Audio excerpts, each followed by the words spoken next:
పట్ల జాగ్రత్తగా ఉండాలి. పరిశీలన కూడా చాలా ముఖ్యం. ఆ మాటకొస్తే అసలు మనమందరం పాల ప్యాకెట్ దగ్గర నుంచి వాడే మందుల వరకు ఏ వస్తువు కొన్నా ముందుగా దాన్ని ఎక్స్పైరీ డేట్ తో ఉంటాం. అయితే ఇక్కడే ఒక ట్విస్ట్ ఉంది. అసలు మీ చేతిలోని స్మార్ట్ ఫోన్ కు ప్రాణవాయువు లాంటి సిమ్ కార్డ్ కు కూడా ఎక్స్పైరీ డేట్ ఉంటుందా? పాత సిమ్ కార్డ్ ఇప్పటికీ సజావుగా పనిచేస్తూ ఉంటే అది జీవితాంతం అలాగే ఉంటుందా? పాత సిమ్ వల్ల మీ ఫోన్ నెట్వర్క్ దెబ్బతినే అవకాశం ఉందా? ఇవన్నీ చాలా మందిలో వచ్చే ప్రశ్నలు. వీటికి తగిన సమాధానాలు ఉన్నాయి. అవి తెలిస్తే ఆశ్చర్యపోతారు కూడా. వాటి కాలంలో స్మార్ట్ ఫోన్ లేని జీవితాన్ని ఊహించుకోలేం. అయితే టాప్ ఫోన్ ఉన్నా అందులో సిమ్ కార్డ్ లేకపోతే అది కేవలం ఒక ఆట బొమ్మ కన్నా హీనం అంతే. అయితే సిమ్ కార్డులకు కూడా ఎక్స్పైరీ డేట్ ఉంటుందా? చాలా ఏళ్లుగా కే సిమ్ కార్డ్ వాడుతుంటే ఎలాంటి సమస్యలు వస్తాయి, ఎప్పుడు మార్చాలి అనే ఆసక్తికరమైన విషయాలు చాలా మందికి తెలియవు. ఆహార పదార్థాలు లేదా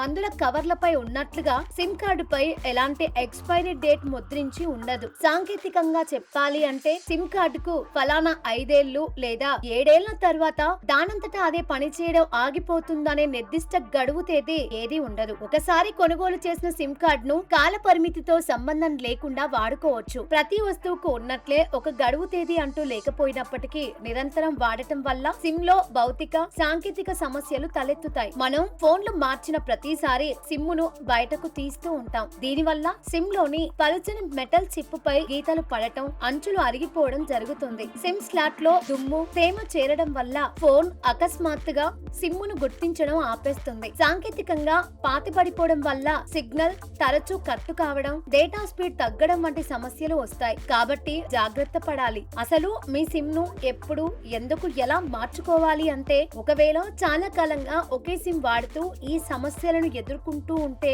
కొత్త సిమ్ తీసుకోవడం మంచిది. ఇంకా ఇప్పుడు చూపించే కొన్ని కారణాల వల్ల కూడా సిమ్ మార్చాల్సి ఉంటుంది. ఒక్కోసారి ఫోన్ మార్చినా లేదా రీస్టార్ట్ చేసినా నెట్వర్క్ సరిగ్గా రాకపోవడం వల్ల సిమ్ మార్చాలి. సిమ్ పై ఉన్న గోల్డెన్ మెటల్ కోటింగ్ పూర్తిగా అరిగిపోయి కనిపించడం జరిగితే మార్చాలి. వేరే ఫోన్లలో వేసినప్పటికీ కనెక్టివిటీ సమస్యలు వరుసగా రావడం వల్ల మార్చాలి. అనూహ్యంగా కాల్స్ కట్ కావడం, నో సేవ అని రావడం జరిగితే సిమ్ మార్చాలి. అయితే కొత్త సిమ్ తీసుకోవడం ఎలా అంటే పాత సిమ్ దెబ్బతింటే కంగారు పడాల్సిన అవసరం లేదు. మీ పాత నెంబర్ ను మార్చాల్సిన పని లేకుండానే నిమిషాల్లో కొత్త సిమ్ పొందొచ్చు. మీ ఆధార్ కార్డుతో సమీపంలోని టెలికాం ఆపరేటర్ సర్వీస్ సెంటర్ లేదా స్టోర్ ను సందర్శిస్తే మీ పాత నెంబర్ తోనే కొత్త సిమ్ కార్డ్ ను వెంటనే అందజేస్తారు. కాబట్టి మీ సిమ్ కార్డ్ విషయంలో ఇవన్నీ తెలుసుకొని వ్యవహరించడం ముఖ్యం.